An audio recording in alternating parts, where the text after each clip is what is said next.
Ini kondisi terkini di jembatan penghubung dari Pasar Baru menuju Tanah Kareh sana. Untuk sementara waktu ditutup karena ini baru aja dicor bagian sebelah ke arah Tanah Kareh yang sana.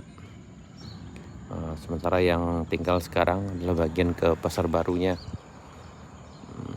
Hari ini hari Rabu tanggal 17 September 2025. Jadinya akan melintas, harap bersabar ambil rute lain. Insya Allah dalam beberapa hari ke depan, kayaknya hari ini dan besok masih ditutup kemungkinan sana.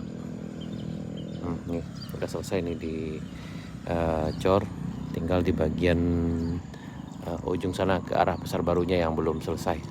Ini adalah jembatan penghubung dari Pasar Baru menuju Tanah Kareh ke Negarian Gurun Panjang Barat, Kecamatan Bayang, Kabupaten Selatan, Provinsi Sumatera Barat. Pagi ini sekitar jam 7. Alhamdulillah, insya Allah ini akan segera selesai.